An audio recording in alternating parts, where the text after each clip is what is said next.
ভোরের আলো ফুটতে আরো ঘন্টাখানেকের মতো বাকি। আকাশটা কেমন লালচে বর্ণ ধারণ করেছে।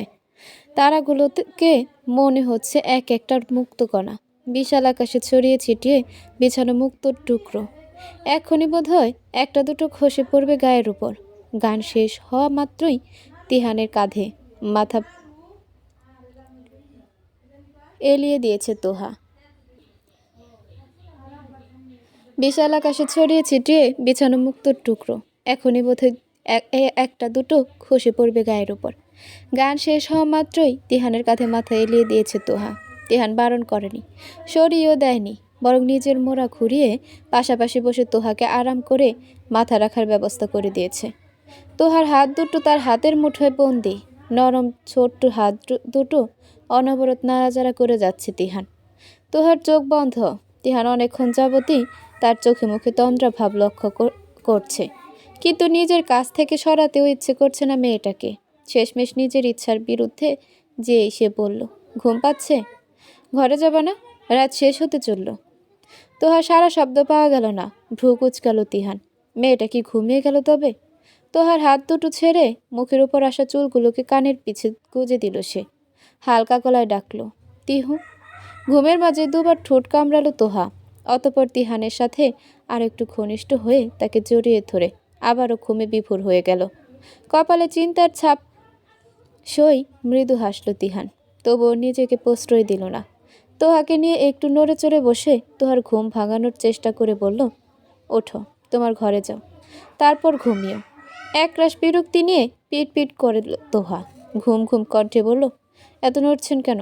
ঘুমাতে দেন না। ফুস করে ছাড়ল তিহান, শ্বাস ছাড়ল তিহান। বাসায় কেউ উঠে গেলে সমস্যা হবে। তোহাকে এখন পাঠিয়ে দেওয়াটাই উত্তম। অনেকক্ষণ যাবৎ এখানে আছে। তোহার হাত দুটো ধরে নিজের থেকে ছাড়িয়ে উঠে দাঁড়ালো তিহান। তোহা ঢুলু ঢুলু চোখে তাকাচ্ছে। আচমকায় তাকে পাজাগুলো করে তুলে নিল তিহান। তখন আর নিজের হুঁশে নেই তোহা।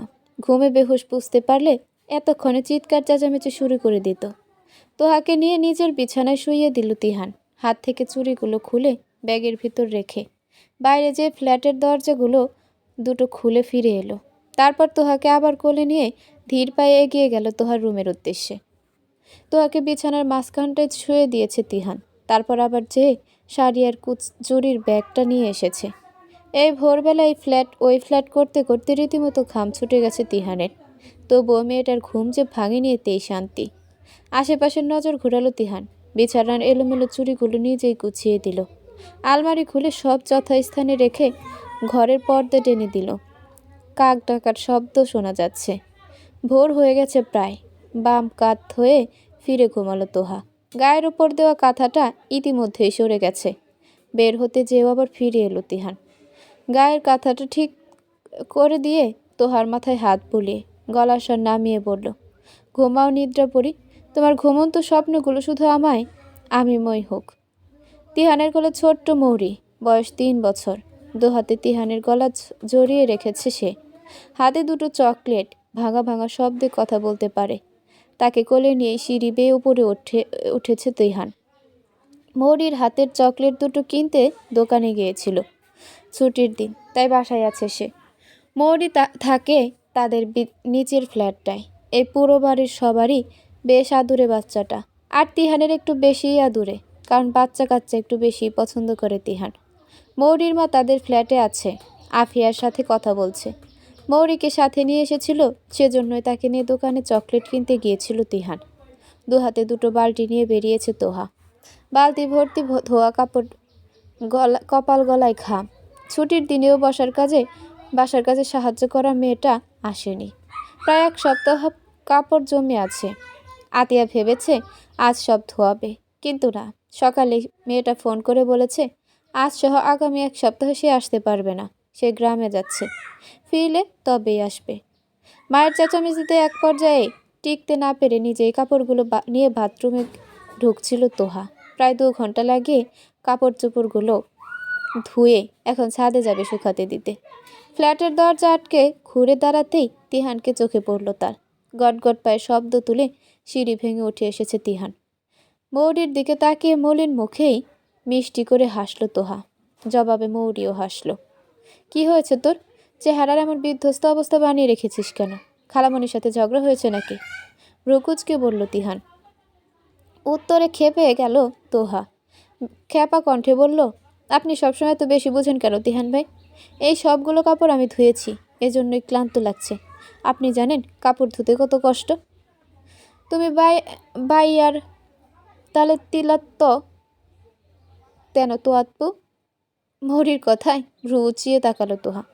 অবাক হওয়া কণ্ঠে বলল, আপনি এই বাচ্চাটাকেও হাত করে ফেলেছেন তিহান ভাই? সরু চোখে তাকালো তিহান। মৌরিকে একটা চকলেটের প্যাকেট খুলে হাতে দিয়ে বলল, আমার কাউকে হাত করা লাগে না, সবাই এমনিতেই হাত হয়ে যায়। বিরক্তিতে চোখ মুখ কুচকাল তোহা।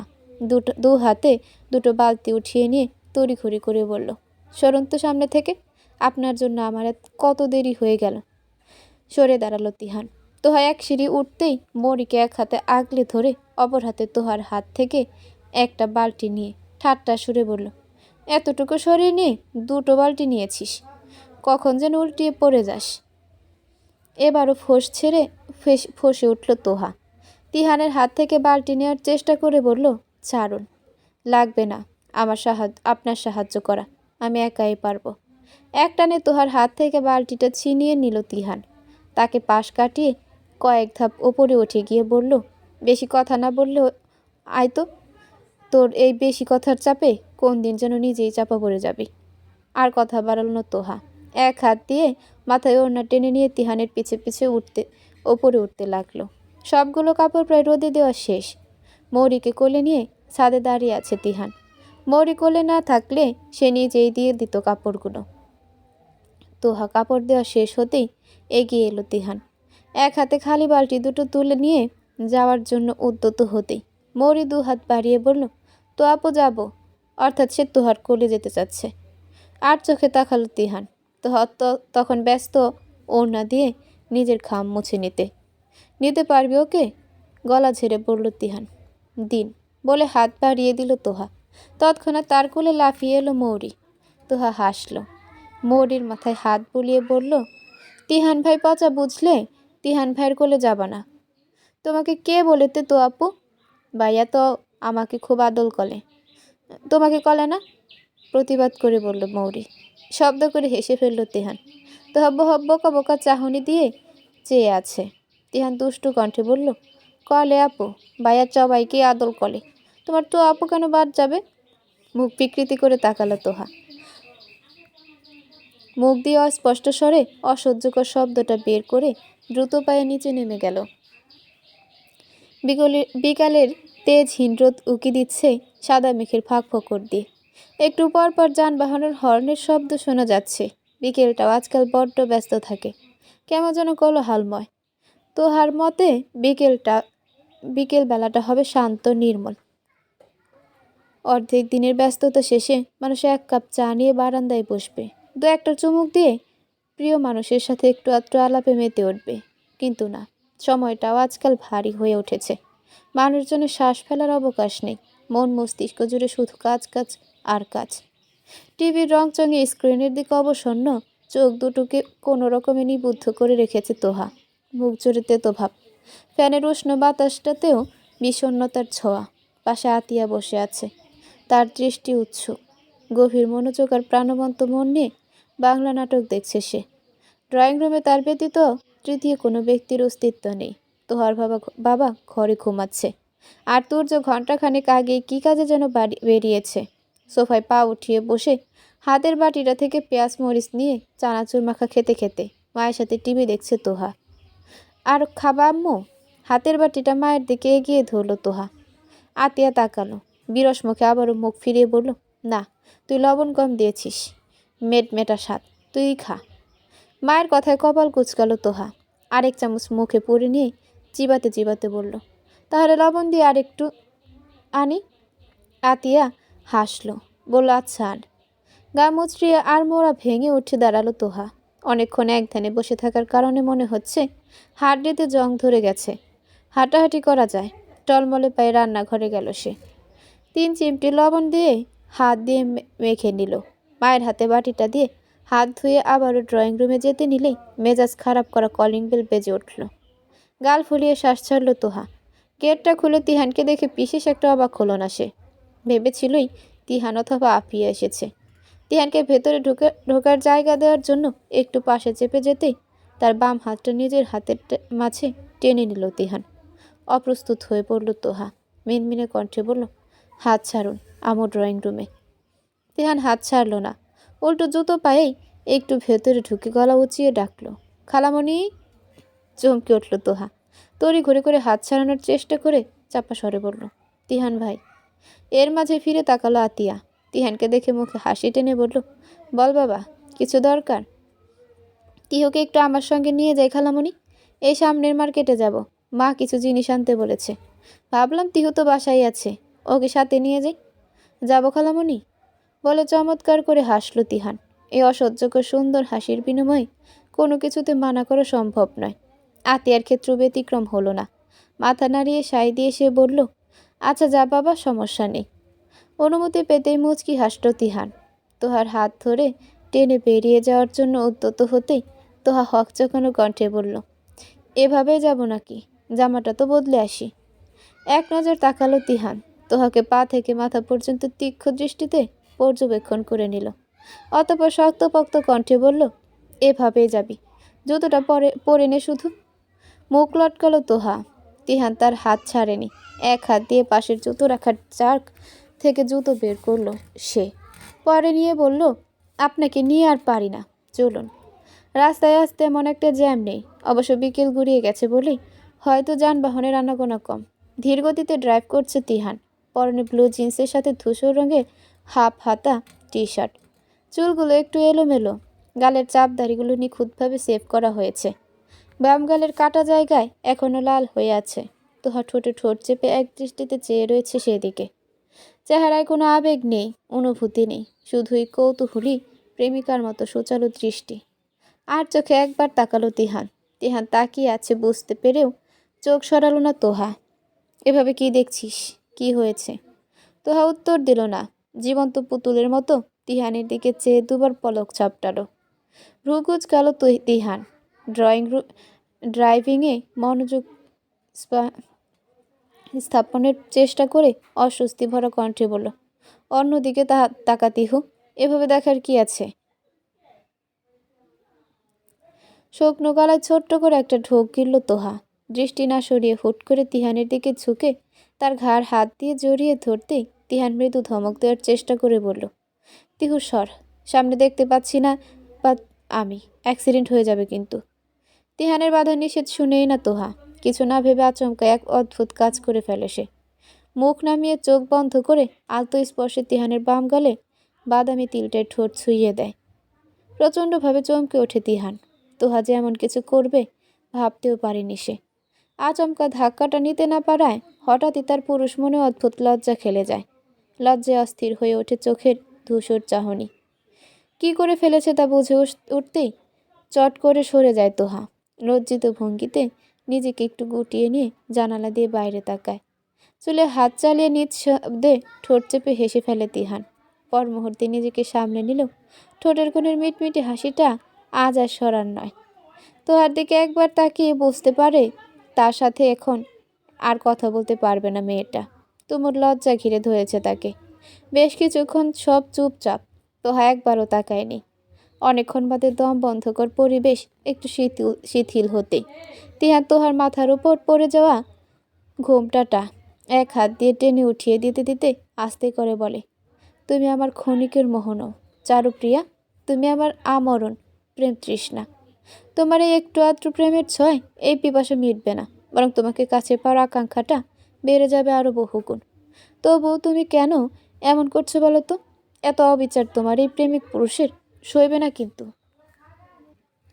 গমগমে দুপুরবেলা কলেজ থেকে ফিরে শাওয়ার নিয়ে মাত্র বেরিয়েছে তোহা। চুলে এখনো ভেজা তোয়ালে পেঁচানো। গুনগুন করতে করতে ড্রেসিং টেবিলের সামনে দাঁড়িয়ে বারান্দায় লাগালো ফুলের টবটার দিকে চেয়ে আছে সে। সাদা সাদা ফুল ফুটেছে গাছটায়।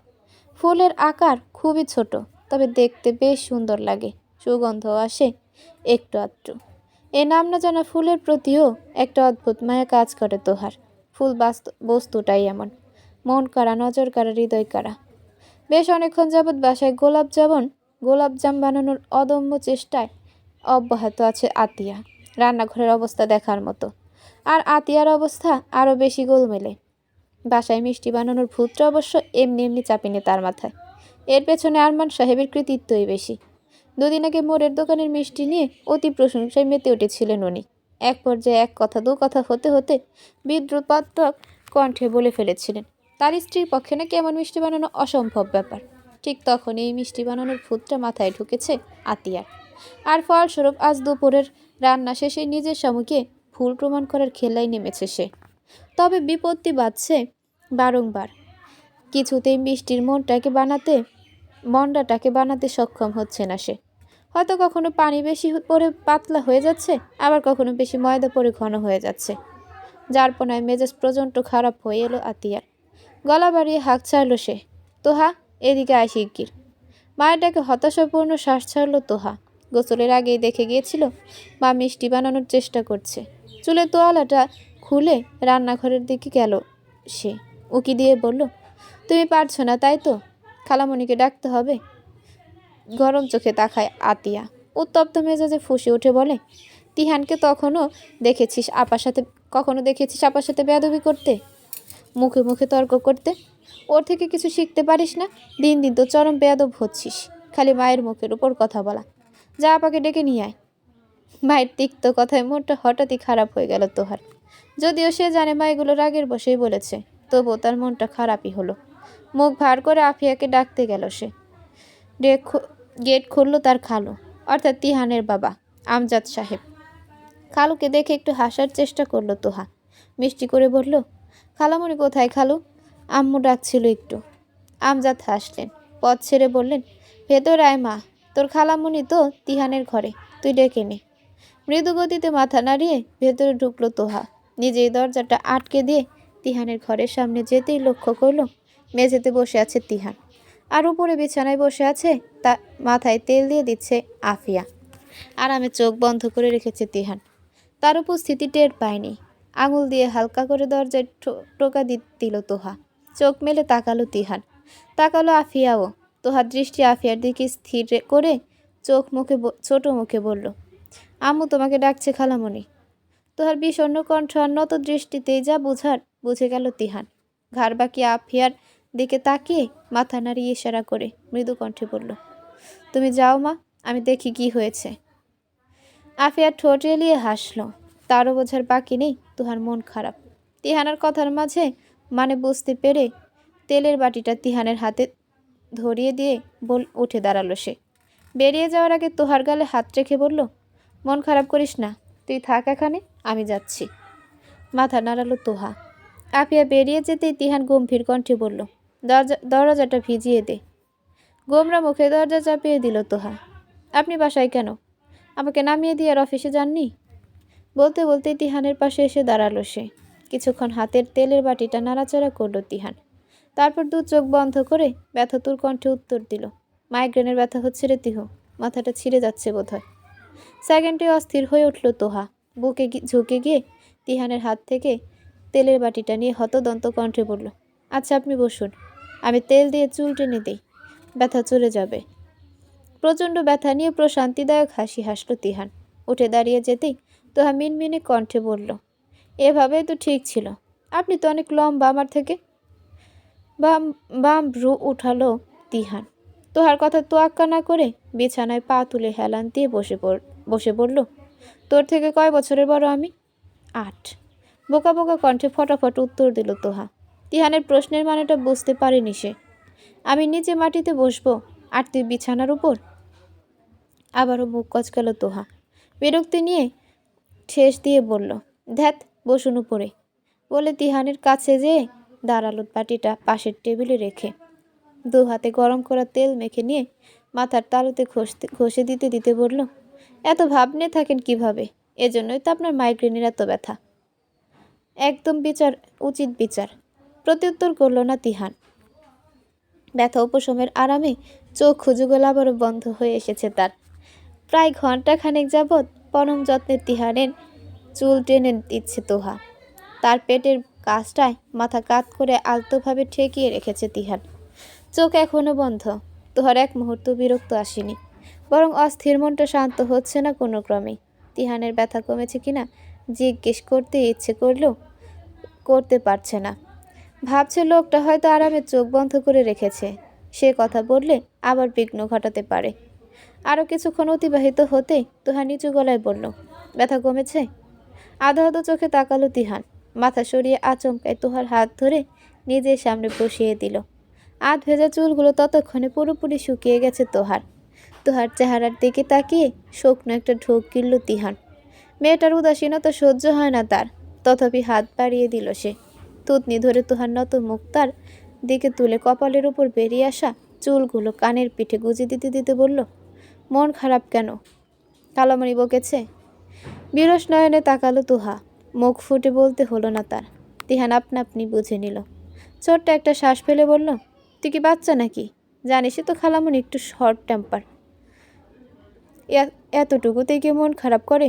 মায়েরা তো বকতেই পারে, তাই বলে আম্মু শুধু শুধু এভাবে বকবে আমাকে? চাপা স্বরে বলল তোহা। বকার কারণ আর জিজ্ঞেস করলো না তিহান। তোহার তীর তীর করে চাপা ঠোঁটগুলো নজর এড়ায়নি তার। এ বিষয়ে আরও কিছু বললে এক্ষুনি কেঁদে দেবে মেয়েটা। উঠে দাঁড়ালো সে। আলমারি থেকে টি শার্ট আর ট্রাউজার বের করতে করতে বলল, ওয়াশরুম থেকে হাতটা ধুয়ে আয়। চুপচাপ হাত ধুয়ে আসলো তোহা। বিছানায় বসতে তিহান পকেট থেকে বের করে তার হাতে ধরিয়ে দিয়ে বলল, এখানেই থাক, আমার ফোন চালা, ঘুম আসলে ঘুমা, যা ইচ্ছা কর, কিন্তু রুম থেকে বের হবি না। মাথা গরম আছে, শুধু শুধু খালামণির সাথে খারাপ ব্যবহার করে ফেলবি। আমি খারাপ ব্যবহার করি তিহান ভাই? আম্মু অযথাই বকেছে আমাকে। ঠোঁটে আঙুল ছুঁয়ে তাকে থামিয়ে দিল তিহান। অতঃপর মাথায় হাত বুলিয়ে বলল, আচ্ছা চুপ কর, আমি গোসলে যাচ্ছি, তুই কিন্তু ঘরেই থাকবি, ঠিক আছে? অপুর নিজ সম্মতিসূচক মাথা নাড়ল তোহা। তিহান একটু হাসল, অতঃপর জামা কাপড় নিয়ে ওয়াশরুমে চলে গেল। প্রায় 1.5 ঘন্টা লম্বা শাওয়ার শেষে রুমে ঢুকলো তিহান। তোহা তখন উল্টে পাল্টে ঘুমাচ্ছে, গায়ের জামা কাপড় এলোমেলো। একটু এগিয়ে গেল তিহান। ফোনের স্ক্রিনে তোহারই একটা হাস্যোজ্জ্বল ছবি জলজল করছে। হয়তো ছবি দেখতে দেখতেই ঘুমিয়ে পড়েছে মেয়েটা। মিট মিট করে হাসল তিহান। তার গ্যালারির একটা বড় অংশ জুড়ে শুধুই তোহার ছবি। বিষয়টা তোহার অজানা নয়, অপরন্ত তার ফোনের সব পাসওয়ার্ডই মেয়েটার জানা। তবে ছবিগুলো দেখলেও সরাসরি কিছু বলে না সে, না বলে তিহান নিজে। একটু ঝুঁকে গেল তিহান তোহার হাত থেকে ফোন নিয়ে সরিয়ে রেখে, হাতটা ধরে হাতের উল্টো পিঠ আলতো করে নিজের দুগালে ছুঁয়ে দিয়ে মুচকি হাসল। মাস 3 পেরিয়ে গেছে। বর্ষার শেষে শরতের আগমন আসবো আসবো করছে। এতদিনের বৃষ্টি ভেজা প্রকৃতি ধীরে ধীরে স্নিগ্ধ কাশফুলের নরম চাদরে নিজেকে মরিয়ে নিচ্ছে। আকাশে আজকাল বর্ষার ধূসর কালো মেঘের আধিপত্য দেখা যায় না। সেখানে শুধুই সাদা শুভ্র মেঘের বিস্তর আনাগোনা। নীরব নীরব শান্ত পরিবেশ থাকে সবসময়। তোহার মিড টার্ম পরীক্ষা শেষ হয়েছে সপ্তাহখানেক আগে। মাসের শেষে রেজাল্ট। ততদিন গায়ে হাওয়া লাগিয়ে উড়নচণ্ডী ভাব নিয়ে আছে তোহা। পরীক্ষা শেষের পর কিছুদিন এমনিও পড়াশোনা হয় না তার, জোর করেও হয় না। সারাদিন এটা ওটা অকাজ করেই দিন কাটে। কলেজ যায় না মাঝে মধ্যেই, এ নিয়ে তিহানও কিছু বলে না। এই কয়েকদিন পড়াশোনা নিয়ে বেশ চাপের মধ্যেই ছিল তোহা। পড়াশোনায় কোনো রকম গাফিলতি করেনি, তাই তিহান তেমন একটা বকে না এখন। তুর্যর রুমে বিছানায় পা তুলে বসে আছে তোহা। বৃহস্পতিবার হওয়ার আগামী 2 দিন ভার্সিটি বন্ধ তুর্যের। পড়াশোনা থেকে একটুখানি বিরতি, সেজন্যই বোনকে এখনও রুম থেকে বের করেনি সে। বোনের পাশে বিছানায় হেলান দিয়ে বসে আছে। সেরকম প্রকাশ না করতে পারলেও বোনকে প্রচণ্ড রকম স্নেহ করে সে। তোহার হাতে একটা উপন্যাসের বই, চোখে গভীর দৃষ্টি সাদা পাতার কালো কালির কাব্যিক অক্ষরগুলোয়। বলা বাহুল্য, বইটা তুর্যর সেলফ থেকে নিয়েছে সে। তুর্য নিজের বুকশেলফে কাউকে হাত না দিতে দিল তোহাকে বারণ করে না কখনো। এই সবগুলো বই তার নিজের টাকায় কেনা, বেশ শখের। পৃষ্ঠাগুলো আস্তে আস্তে উল্টা ছিঁড়ে ফেলবি তো। ক্রমাগত ল্যাপটপের কিবোর্ডে হাতের আঙুলগুলো চালাতে চালাতে বলল তুর্য। তোহা মুখ তুলে না তাকিয়ে নির্বিকার কণ্ঠে বলল, আমি আস্তেই উল্টাচ্ছি ভাইয়া, ছিঁড়বে না। ভাইয়ের বুক ছুক ছুক স্বভাব সম্পর্কে অবগত আছে সে। নিজের প্রিয় জিনিসগুলোর প্রতি অত্যাধিক যত্নশীল তুর্য। একটু 19-20 হলে আফসোস করতে করতে গলা শুকিয়ে ফেলে। অর্ধেক বই শেষ করতেই বাইরে অপরিচিত কিন্তু কিছু কণ্ঠে কান খাড়া হয়ে উঠল তোহার। তুর্য ল্যাপটপ থেকে মুখ তুলে তাকালো, ভ্রুকুচকে বলল, স্বর্ণাদের আসার কথা ছিল নাকি? আমি তো জানতাম না। আমিও জানতাম না ভাইয়া, দাঁড়াও দেখে আসি। বলে উঠে নিতেই গেট খুলে ঘরে ঢুকলো সাইফ আর নুহাস। তাদের পিছনে পিছনে স্বর্ণা। বইটা ধীরগতিতে হাত থেকে নামিয়ে কোলের উপর রাখলো তোহা। মুখে প্রগাঢ় হাসি টেনে বলল, তোমরা আসবা, আমরা তো জানিই না। বসো বসো। বিছানায় ছড়িয়ে ছিটে বসে পড়ল তারা। সাহিব খানিকটা বিস্ময় নিয়ে বলল, তুই জানিস না আজকে তো? তার আগে সশব্দে দরজা খুলল তিহান। সাইফদের দিকে তাকিয়ে ঝাড়ি মেরে বলল, তোদের না আরও আগে রওনা দিতে বলেছিলাম, আর সবকটা এখানে কি করিস? ব্যাগ ট্যাগ সব গোছানো শেষ নাকি? তিহানের কথা শেষ করতে দিল না তোহা, কৌতূহলে কণ্ঠে বলল, ব্যাগ গোছানো মানে? কেন ব্যাগ গোছাবো তিহান ভাই? ওহো, তোর তো দিন ফুরিয়ে দিন দুনিয়ার ধ্যানই নাই তিহু। কোনো ব্যাঙের মতো এ ঘরে ও ঘরে পরে থাকা ছাড়া আর কিছু তো পারিসও না, জানবি কিভাবে? আপনি আমাকে কোনো ব্যাঙ বললেন? ঝাঁঝালো কণ্ঠে বলল তোহা। আরও কিছু বলার আগেই তুর্য মাথায় হালকা চাটি মেরে থামিয়ে দিল তাকে। তিহানকে সবাই যথেষ্ট ভয় পেল, এই তোহা একদম ঠোঁট কাটা স্বভাবের। পাত্তা দিল না তিহান। তুর্যর দিকে তাকিয়ে ব্যস্তভাবে বলল, নানুর বাড়ি, চট্টগ্রাম যাচ্ছি আমরা। তোরা হয়তো জানিসই না, খালামণি বলতে ভুলে গেছে বোধহয়। সকালেই হুট করে প্ল্যান হয়েছে, আজ রাতে রওনা দেব। আমরা কাজিনরা একসাথে যাব, আর খালা খালুরা আলাদা গাড়িতে। বলতে বলতে এগিয়ে এলো তিহান। তোহার কোল থেকে বইটা নিয়ে উল্টে পাল্টে দেখতে দেখতে ঠোঁট চেপে হেসে জ্বালাময়ী কণ্ঠে ঠাট্টার স্বরে বলল, আহ তিহু, ভাইয়ের সামনে বসে প্রেমের উপন্যাস পড়িস আজকাল? ধরে বিয়ে দিয়ে দেবো নাকি? অক্কাল পক্ক কোথাকার। বাক্য পূর্ণ হওয়ার পরপরই সমস্বরে হাসির শব্দে মুহূর্তে নাকের ডগা লাল হয়ে এলো তোহার। ঠোঁট আর চোয়াল শক্ত, চোখে মৃদু মৃদু আগ্রাসী হতাশ ভাব। নেহাতি তার থেকে বয়সে অনেক বড় বলে এই লোকটার ওপর কিছু বলতে পারে না সে। রীতিমতো গা জ্বালানো অনুভূতি, নিজেকে আটকানো বড়ই অসহ্যকর। আকস্মিক শব্দটাতেই একটা অদ্ভুত উত্তেজনা কাজ করে। হুটহাট ভালো কিছু ঘটে যাওয়া থেকে আনন্দদায়ক কিছু এ ধরনীতে হতে পারে না। এখানে কোনো কিছু পূর্ব পরিকল্পিত থাকে না, কোনো উচ্চ আশা থাকে না, যা হয় তাই ভালো লাগে। তেমনি বহুদিনের পরিকল্পিত ভ্রমণের থেকে আকস্মিক ভ্রমণগুলি বেশি মন কাড়া। আড্ডায় মেতে উঠে আর হেলাফেলায় রওনা দিতে বেশ রাত হয়ে গেছে তোহাদের। সারা রাত জার্নি করে সকালে পৌঁছাবে। ঘড়িতে বাজে 10:30। মাত্র সাইফদের গাড়ির পেছনের সিটে উঠে বসল সে। বসেছে পেছনের সিটে, জানালার পাশে। তার পাশে স্বর্ণালী আর স্বর্ণালীর পাশে নুহাস। সামনের সিটে তুর্য আর ড্রাইভিং সিটে সাইফ। তিহান এখনও আসেনি। সবার ব্যাগপত্র সেখানে পেছনে গুছিয়ে রেখে খালা খালুদের গাড়ি চলতে শুরু করলে তবে এই গাড়ির দিকে এগোলো সে। তোহার পাশের দরজা খুলে পাট ঢোকাতে ঢোকাতে বলল, চেপে বস। তোহা চেপে তো বসলই না, উল্টো এক হাত তিহানের বুকে ঠেস দিয়ে তাকে থামিয়ে দিয়ে বলল, আমি জানালার পাশে বসবো, আপনি স্বর্ণা আপুর পাশে বসেন, আমাকে বের হতে দেন। তার কথা কানে যেতেই আতঙ্কে উঠল স্বর্ণা। এমনি তিহানকে প্রচণ্ড ভয় পায় সে। তিহানের ধমকে সবসময় ততষ্ট হয়ে থাকে। তার উপর তার ঘুম ভালো না। দেখা যাবে বুকের মাঝে তিহানকে উল্টে পাল্টে ধাক্কা দিয়ে দিলে তাকে ঘুমের মধ্যে নড়াচড়া চড়না বসিয়ে দেয় সে। বিচ্ছিরি ব্যাপার। ভাবতে ভাবতে তোহার জামা টেনে ধরল সে। চোখে এক সমুদ্র অসহায়ত্ব নিয়ে চাপার স্বরে বলল, তোহারে এমন করিস না বোন, আমি বসবো না তিহান ভাইয়ের সাথে, প্লিজ। তিহান ততক্ষণে বেরিয়ে গেছে। তোহাকে বের হওয়ার জায়গা করে দিয়ে পাশে দাঁড়িয়েছে। স্বর্ণাকে চোখে মুখের ভিত ভাবটা দেখে আর না করতে পারল না তোহা। মাথা বেরিয়ে তিহানকে উদ্দেশ্য করে বলল, আচ্ছা থাক, আসেন ভেতরে। বিরক্তিকর শ্বাস ছাড়ল তিহান। ধূপ করে ঢুকে তোহার গা ঘেঁষেই বসে পড়ল। আজ একটা খোশ গল্প চলল বেশ কিছুক্ষণ। তবে রাত ঘনিয়ে আসতেই একে একে প্রায় সবারই ঘুম ঘুম ভাব ধরে গেল। এতক্ষণে হয় হুল্লোড় করা পরিবেশটা হতাশে নিভিয়ে আসলো। নীরবতার আচ্ছাদনে ছেয়ে গেল অবছায়া পরিবেশ। জানালা খোলা, আর চোখে পাশে তাকালো তিহান।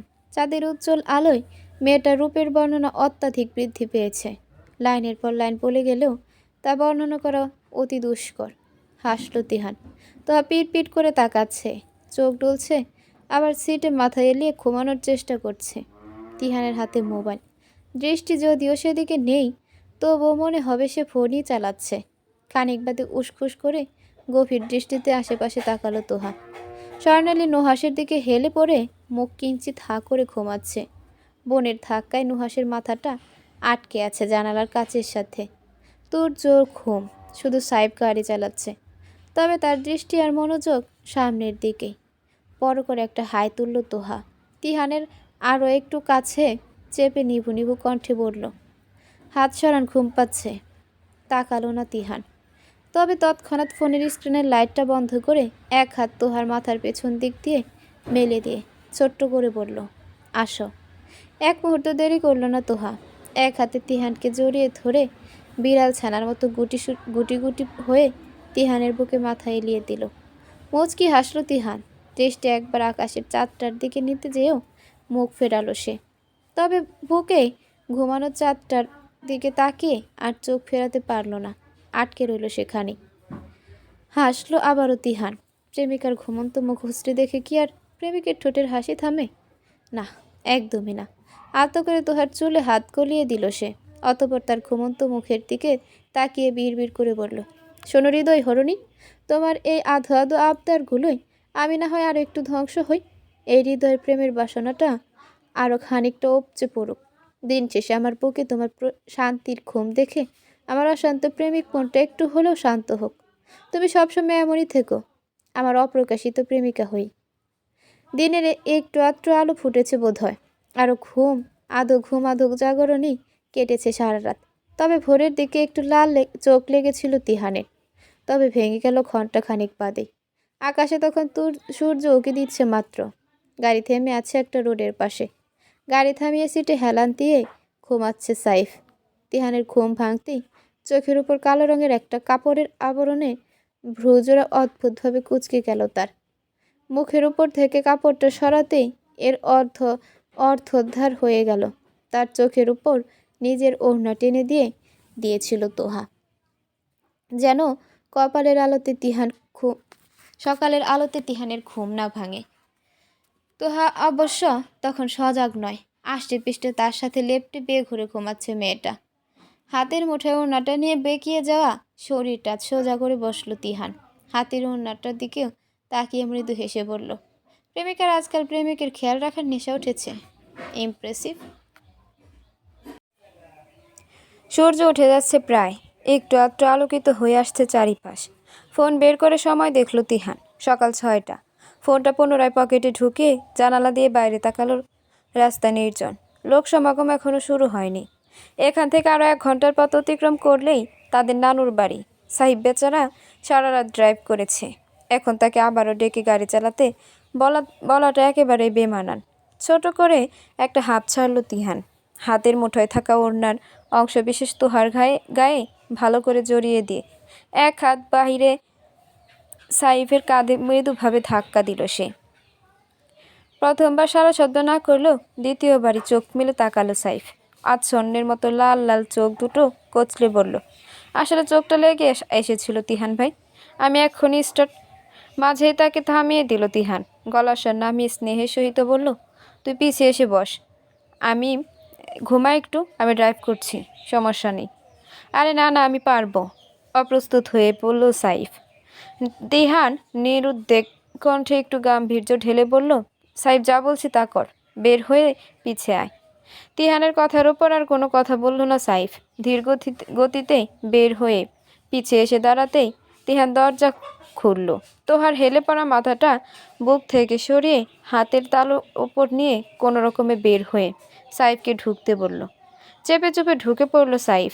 ঢুকে বসতে তিহান আলতো করে সাইফের কাঁধে তোহার মাথাটা ঠেকিয়ে দিয়ে খানিকটা আদেশসূচক ভঙ্গিতে বলল, ওর ঘুম যেন না ভাঙে, দেখিস। মুচকি হেসে মাথা নাড়ালো সাইফ। এই হাসির মানে বুঝে তিহান। প্রত্যুত্তরে সেও হালকা হেসে আরও একবার তোহার ঘুমন্ত মুখখানায় চোখ বুলিয়ে দরজা আটকে দিল। ঠান্ডা প্রকৃতির নির্মল বাতাসে জোরে জোরে দুটো শ্বাস নিয়ে ড্রাইভিং সিটে বসল। অভিজাত ধরনের একটি প্রাচীর ঘেরা দোতলা বাড়ি। পুরনো যুগের হওয়ার পরও কদিন পর পরই রং করা হয়। তাই অত বিভীষিকাময় অবস্থা নেই। নানার বহু কষ্টের পরিশ্রমের বাড়ি এটা। গাড়ি থেকে যেতেই হালকা ডাকে সবাইকে উঠিয়ে দিল তিহান। তবে তোহা এখনো ঘুমাচ্ছে। সাইফ এতক্ষণ ঘুমালেও এখন চোখ মেলে তাকিয়ে মূর্তির মতো বসে আছে। বিন্দুমাত্র নড়াচড়া নেই তার মাঝে। সবাই নেমে যেতেই তিহানও নামলো। তাদের গাড়ি থামতেই দেখেই ছুটে এসেছে মোস্তাক চাচা। এ বাসার যাবতীয় দেখাশোনা কাজকর্ম তিনিই করেন। নানা নানু আর কয়েকজন রান্নাবান্না করার জন্য আছে। তাছাড়া এই বিশাল বাড়িটা খালিই পড়ে থাকে। ব্যাগপত্রগুলো কয়েকজনের হাতে গুছিয়ে দিয়ে সাইবের পাশের দরজা খুলে দাঁড়ালো তিহান। বলল, বের হ, আমি উঠাচ্ছি ওকে। সাহেব বের হতেই মাথা হেলে পড়ায় ঘুম ঘুম চোখে তাকালো তোহা। জড়ানো কণ্ঠে বলল, সকাল হয়ে গেল কখন? বলে আশেপাশে তাকালো সে। কাউকে না পেয়েই চমকিত কণ্ঠে বলল, সবাই কোথায়? সবাই বের হয়ে গেছে, তুই ঘুমাচ্ছিস শুধু, আয় বের হ। আর মরা ভেঙে উঠে এলো তোহা। ঘুম ভাঙল সারা রাত মেজাজ চড়ে থাকলেও আজ তার ব্যতিক্রম হলো। আশেপাশে স্নিগ্ধতায় জর্জরিত সবুজ প্রকৃতি দেখতে মনটা ফুরফুরে হয়ে গেল। কি সুন্দর গাছগাছালি, শরবতের ছোঁয়ায় সব পাতায় পাতায় পরিপূর্ণ। পাখিদের কিচিরমিচির শোনা যাচ্ছে। আহা, শেষবার নানু বাড়ি এসেছিল প্রায় 2 বছর আগে। বিশেষ একটা আশা হয় না। নানা নানুর সাথে ব্যবধানিক দূরত্বটা বেশি হলেও মনের দূরত্বটা একেবারেই কম। তার দাদা দাদি নেই। তার জন্মের আগেই পৃথিবীর মায়া ত্যাগ করেছেন।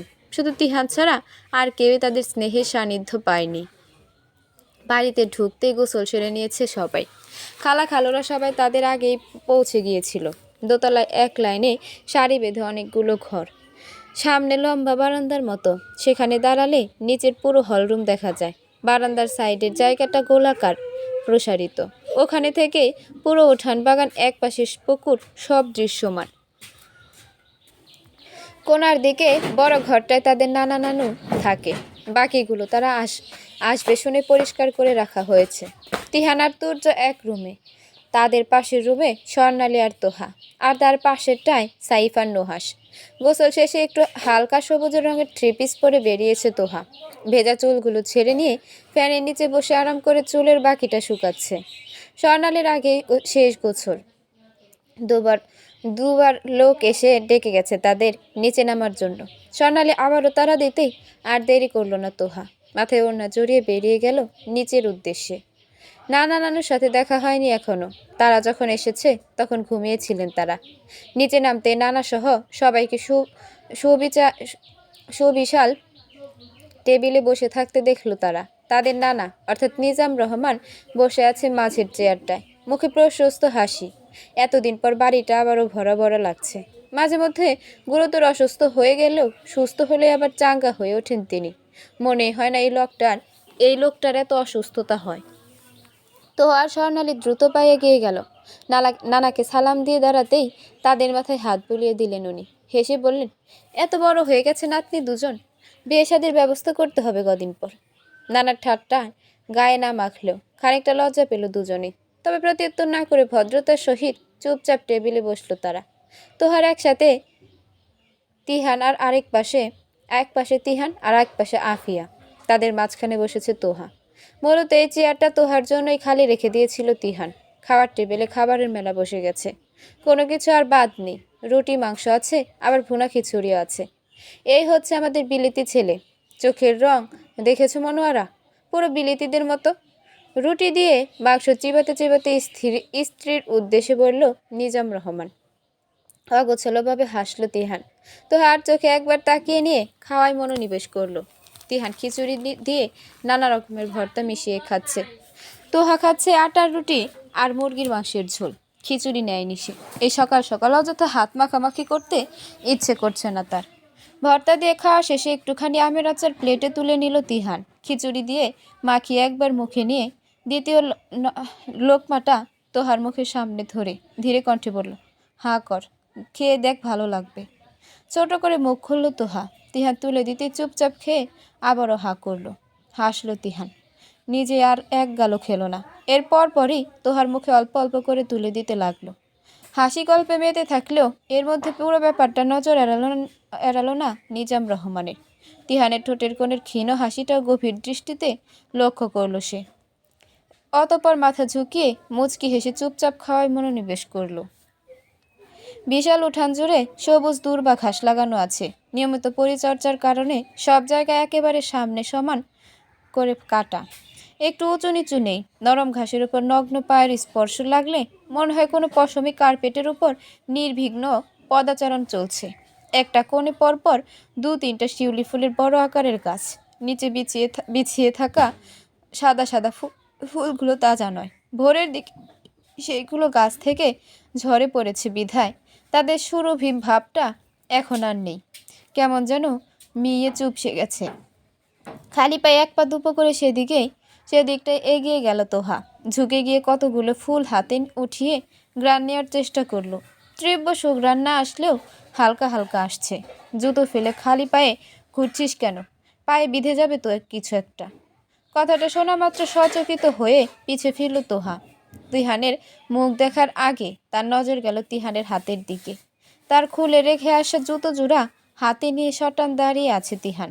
শীতল দৃষ্টি তোহার ফুল ভর্তি হাতের মধ্যে। তোহা মুখ ফুটে কিছু বলার আগেই এক হাঁটুতে ভর দিয়ে বসে পড়ল তিহান। এক হাতে জুতো নিয়ে আরেক হাত তোহার পায়ের দিকে বাড়াতেই আপনা আপনি 2 কদম পিছিয়ে গেল তোহা। মাটিতে পড়ে থাকা কয়েকটা শিউলি ফুল পদতলে পিষ্ট হয়ে পায়ের সাথে বিশ্রীভাবে লেপ্টে গেল। সেদিকে খেয়াল দিল না তোহা। তিহানের দিকে চেয়ে সপ্রভিত কণ্ঠে বলল, পায়ে হাত দিচ্ছেন কেন? জুতো পরাবো ইডিয়েট। পাটা আগেটা আন। দাঁতে দাঁত চেপে উত্তর দিল তিহান। তোহার মধ্যে পা এগিয়ে দেওয়ার কোনো উদ্বেগ দেখা গেল না। গলার স্বর নামিয়ে উসখুস করে সে বলল, আমি পরবো না জুতা, এভাবেই ভালো লাগছে। কিছুক্ষণ চুপ থাকলো তিহান। অহেতুক মাথাচাড়া দেওয়া রাগটাকে সামলে একটু নরম হলো সে। মুখের কাঠিন্য কমিয়ে কোমল কণ্ঠে বলল, খালি পায়ে ঘুরে বেড়ানোর কোনো মানে আছে তিহু? কাটা মাটা বিঁধে গেলে তো তুই ব্যথা পাবি। তোর হাতে ফুল আমি পরিয়ে দিই। বলেই তোহার পা রাখার জন্য হাতের তালু মেলে দিল সে। তোহা পা বাড়ালো। তিহানের প্রতি প্রবল শ্রদ্ধাবোধ থেকে তার হাতের উপর পা রাখতেই কেমন একটা ইতস্তত বোধ হচ্ছে। উপায় না পেয়ে হাতের ফুলগুলো ফেলে দিতে উদ্যত হয়ে বলল, আমি পরে নিচ্ছি। তোমাকে ফুল ফেলতে বলেছি আমি? পা দাও। রাশভারী কণ্ঠের ধমকীয় আদেশে থেমে যেতে হলো তোহাকে। হাতের ফুলগুলো হাতে রয়েই গেল। চুপচাপ ডান পাটা তিহানের হাতের উপর রাখল সে। প্রথমে জুতা পরল না তিহান। পকেট থেকে রুমাল বের করে পায়ের তালুতে পিষ্ট হয়ে লেগে থাকা ফুলগুলো মুছে পরিষ্কার করে তারপর জুতো পরিয়ে দিল। জুতোটায় ফিতা আটকাতে হয়, তাই নিজে নিজে পা ঢুকিয়ে পরার অবকাশ নেই। হাত দিয়েই পরতে হয়। কাজ শেষ হতেই দ্রুত পা সরিয়ে নিল তোহা। উঠোনের এক পাশে বড় একটা কাঁঠাল গাছ আছে। যদি এখন কাঁঠাল নেই, তবে গ্রীষ্মের সময় গাছ ভরে ওঠে। সেই কাঁঠাল গাছের বিস্তৃত ডালপালার নিচে রোদের তেজ পৌঁছাতে পারে না। সেখানে ইট সিমেন্ট দিয়ে বসার জায়গা বানানো আছে। লাল রঙের রং করা বসার সিট বিধায় বেশ দৃষ্টিনন্দন। সেখানেই বসে আছে বাকি কাজিনরা, যদিও তাদের নজর এদিকে আসার সুযোগ নেই, কারণ এ পাশে পিঠ দিয়ে বসেছে সবাই। তবুও কেমন একটা অদ্ভুত ভয় লাগে তোহার। কেউ যদি দেখে ফেলতো কি লজ্জায় না পড়তো সে। গ্রামের দিকটায় গাঢ় সন্ধ্যা হলেই নীরবতা নেমে আসে। শুনশান প্রকৃতির মাঝে ঝিঝি পোকার এলোপাথারি ডাক। আলো না থাকলেই কেমন ফুতুরে পরিবেশ, সেই সাথে ঠান্ডা হাওয়ায় কেমন ঝিমানো অনুভূতি। সারাদিন হই হুল্লোড় করায় গতকাল অনেকটা সন্ধ্যার দিকেই ঘুমিয়ে পড়েছিল তোহা। রাতের খাবার খায়নি, তথাপি ক্ষুধার জ্বালায় পেটে মোচড় দেওয়ায় আগে ভাগে ঘুমানোর ফলে খুব ভোরবেলাই ঘুম ভেঙে গেল তার। মাথায় ভোঁতা যন্ত্রণা হচ্ছে, মেজে লাগছে শরীর, শিরা উপশিরায় আড়ষ্ট ভাব। তার পাশে স্বর্ণালী ঘুমাচ্ছে। ঘুমানোর সময় অবশ্য সে একাই শুয়েছিল। দুহাত দুদিকে মেলে টানা দিয়ে উঠে বসলো তোহা।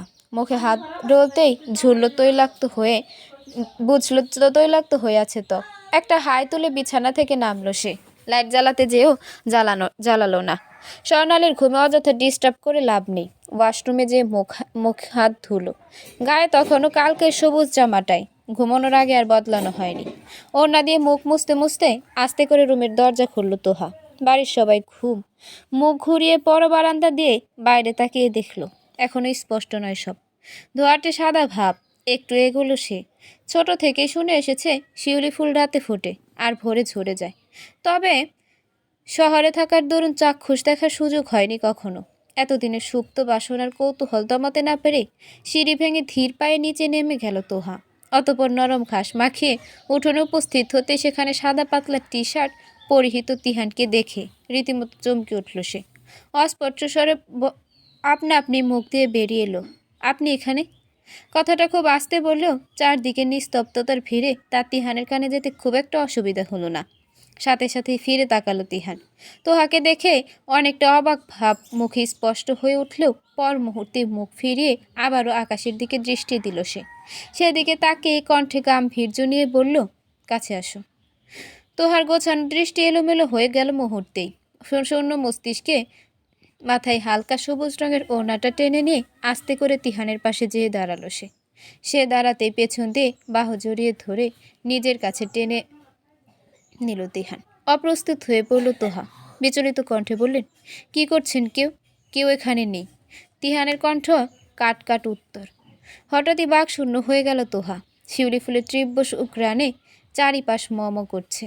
ফুলের সুবাস সাথে প্রেমিকের উষ্ণ আবেগে ছোঁয়ার মাথা কেমন ঝিমঝিম করছে। মনে হচ্ছে এখনই মূর্ছা যাবে সে। এত ভোরে উঠেছ যে? কাল রাতে তো খাওনি, ক্ষুধা পেয়েছে? কিছুক্ষণ আমতা আমতা করলো তোহা। অতপর একটু থেমে থেমে বোকা কণ্ঠে উত্তর দিল, আমি আসলে ফুল দেখতে এসেছিলাম। ফুল? ওই যে শিউলি ফুল। হাতের তর্জনী উঁচিয়ে ইশারা করলো তোহা। তার ইশারা অনুসরণ করে সেদিকে তাকালো তিহান। মাটিতে চাদরের ন্যায় বিছিয়ে থাকা শিউলি ফুলগুলো দেখতেই ঠোঁটের কোণে মৃদু হাসি ফুটে উঠল তার। তোহা সমেত সেখানটায় গিয়ে দাঁড়ালো সে। তোহাকে ছেড়ে দু হাতের আজলা ভরে দিল। কেন যেন এতগুলো তাজা সুরভি ফুল দেখে তোহার মনের কোণে নিভিয়ে থাকা বাচ্চা সুলভ মনটা জেগে উঠল।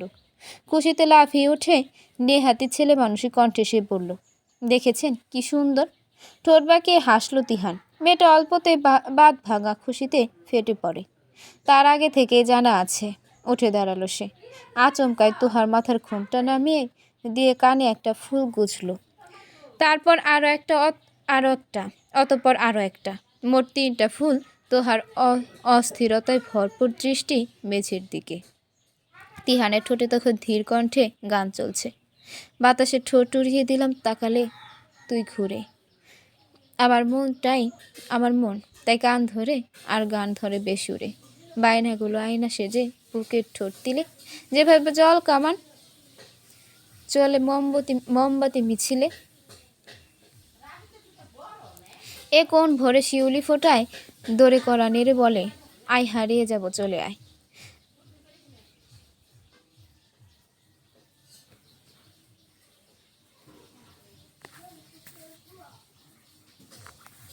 এটুকু গেয়েই থামল তিহান। সামনে থাকা প্রেমিকার লজ্জা রাঙা মুখশ্রীর দিকে তাকিয়ে ঠোঁট আর এক রুত্তিও চলল না তার। এরূপ সহ্য করার মতো নয়। শ্বাস বন্ধ হবার উপক্রম, তবুও চোখ ফেরাতে মন সায় দেয় না। অগত্যা তিহান শুধু দেখেই গেল এবং দেখেই গেল।